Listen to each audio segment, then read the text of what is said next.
Why did humanity dream of dragons long before it ever dreamed of kingdoms, empires, or gods? 4,000 years ago, long before global maps or trade routes stitched the world together, the same figure was already haunting our imagination. In China, artisans laid out turquoise scales in royal tombs. In Babylon, masons set hybrid monsters into the walls of their capital.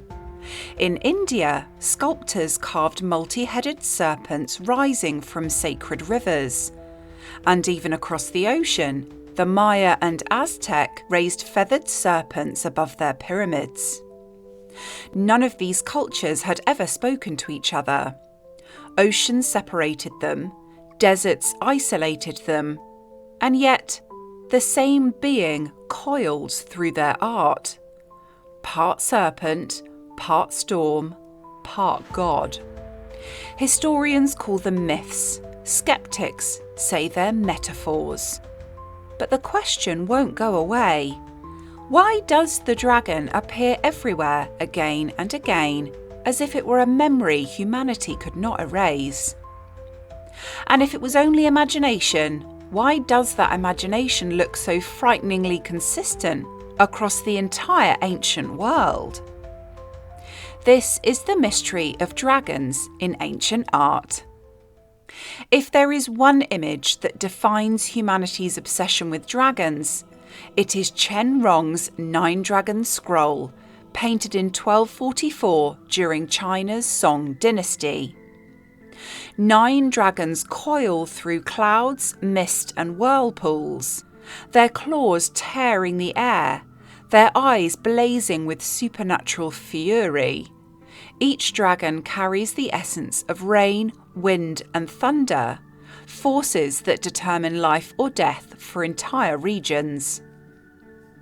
He even inscribed the scroll with a purpose.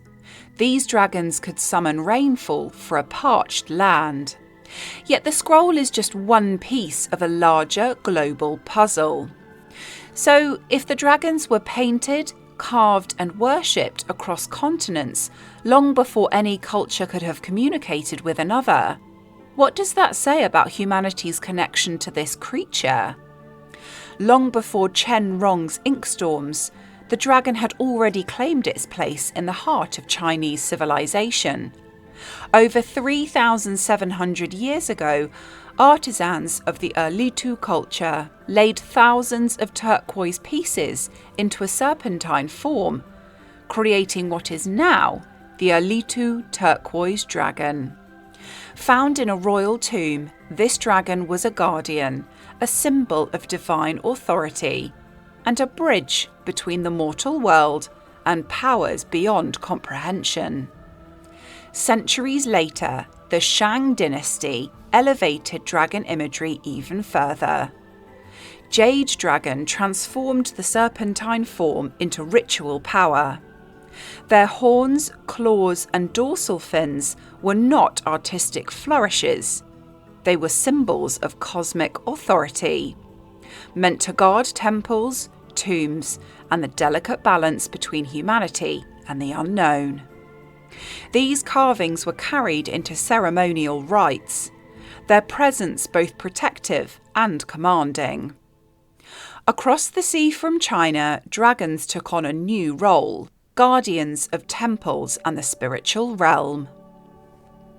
In the 13th century, artisans at Kennin-ji in Kyoto painted dragons on the Zen temple's ceiling with such life and motion that worshippers felt their eyes follow every step. Japanese dragon imagery also absorbed influence from Indian nagas, the multi-headed serpents of Buddhist lore. Known as dragon kings, they became masters of water and weather, controlling rivers, rainfall, and the oceans. Here, dragons are less about destruction and more about balance and guardianship. In India, dragons took shape as nagas. Archaeological evidence dating from 200 BCE onward shows these creatures carved into gateways, guarding temples and stupas with unwavering vigilance. In Vedic mythology, dragons also embodied chaos itself. Vritra, the serpent dragon, blocked rivers and withheld rain until Indra, the storm god, struck him down. Reliefs and early carvings capture this epic struggle, a cosmic battle that mirrors humanity's eternal conflict with forces beyond comprehension. Here, the dragon is simultaneously protector and adversary, a symbol of nature's duality, creation and destruction, life and death. These serpentine guardians did not remain confined to India. Their influence travelled across Southeast Asia, shaping dragon imagery in Cambodia, Thailand and Bali. At Angkor Wat, seven-headed Nagas line temple causeways, bridging the mortal realm with the divine. In Balinese temple paintings, Nagas become underworld beings, protectors of sacred spaces and embodiments of natural power. On the walls of Babylon's Ishtar Gate, the Mushushu dragon coils in glazed brick reliefs, its serpent-like body armed with lion's forelegs, eagle's hind legs and a horned head. This hybrid beast protected Marduk, Babylon's patron god, asserting divine power over a city and its people. Tiamat, the saltwater dragon of creation myths, gave birth to monsters and swept across the cosmos, only to be slain by the storm god Marduk. Her image appears on seals and reliefs, terrifying and sublime, a symbol of the wild forces that humanity could neither predict nor control. Dragons in Mesopotamia were at once sacred and dangerous, protective and destructive, embodying the duality seen across other cultures. In Europe, dragons became both cosmic forces and moral symbols, appearing in myths, carvings, and the imagination of entire civilizations. In Norse mythology, Jormungandr, the Midgard serpent, coils around the world itself, biting its own tail in an Ouroboros of destruction and renewal. Viking carvings, runestones, and the prow of longships depicted this world serpent as a harbinger of chaos, destined to battle Thor at Ragnarok in an apocalyptic clash that would reset existence. The tale of St. George and the dragon became iconic. The knight confronting the beast symbolised courage, faith, and the triumph of order over chaos. Yet beneath these variations, the dragon retains familiar traits: serpentine bodies, wings or multiple heads, and the power to strike fear into all who see them.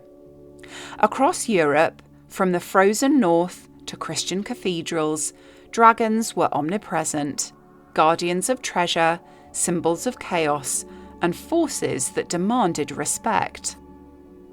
Across the oceans, long before Europeans set foot in the Americas, dragons, or their equivalents, ruled the skies and pyramids of Mesoamerica. The Olmec civilization carved feathered serpents into stone and painted rattlesnakes adorned with feathers in the Huitlahuaca caves. These early depictions laid the foundation for the great Mesoamerican dragon gods, Quetzalcoatl among the Aztecs and Kukulkan among the Maya. The feathered serpent embodied duality: earth and sky, wisdom and power, creation and destruction. At Teotihuacan, the Temple of the Feathered Serpent is lined with carved serpent heads, each adorned with feathers, commanding respect and awe from all who approached. These dragons were intimately tied to fertility, rain, and agriculture, crucial to sustaining civilization in harsh landscapes. The Aztecs elevated Quetzalcoatl to one of their 4 creator gods, combining cosmic authority with a moral dimension, a deity of learning, crafts, and guidance, in contrast to warlike gods. Now, across the vast Pacific, dragons take on a distinctly aquatic and ancestral form.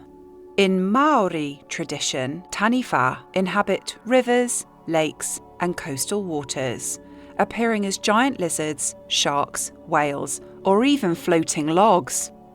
They are protectors and destroyers, feared and revered, guarding tribes and sacred spaces with the same authority dragons command elsewhere.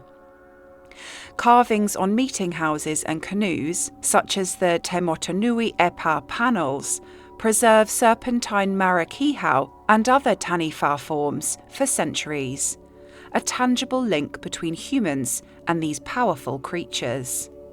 Taniwha, like dragons across the world, mediate between humans and forces beyond comprehension. They guard the boundaries of life and death, land and water, spirit and flesh. Their presence shows that even in the most isolated corners of the globe, humanity conjured creatures with strikingly similar form, function, and symbolism. From the turquoise mosaics of Erlitou to the storm-racked silk of Chenrong's Nine Dragons scroll, from Babylon's Ishtar Gate to Maori rivers guarded by taniwha, dragons have slithered, soared, and surged across the human imagination for over 4,000 years. Across isolated continents and millennia, the same archetype appears again and again, raising a question that haunts archaeologists, historians, and dreamers alike. Why? Were dragons inspired by fossils, large reptiles, or natural phenomena? Or do they emerge from the deepest corners of human consciousness, reflecting universal fears and desires, the struggle to understand and survive the unknown? Perhaps the answer lies somewhere between reality and myth, between the observable world and the human imagination. What is clear, however, is this: dragons are timeless. They remind us that some forces, some mysteries, are beyond human control, yet deeply entwined with our history, our art, and our stories. They challenge us to confront the unknown, to respect the power of nature, and to recognise that humanity has always sought meaning in the face of forces greater than ourselves. So step back, look at the serpents of the past, the storms captured in ink, the guardians of rivers, mountains, and temples, and ask yourself, if dragons have existed in human imagination for 4,000 years across every corner of the globe, could there be more to these creatures than myth alone? I'd love to hear your take. Share your thoughts in the comments, and if you enjoy exploring the hidden side of art, subscribe so you don't miss the next deep dive.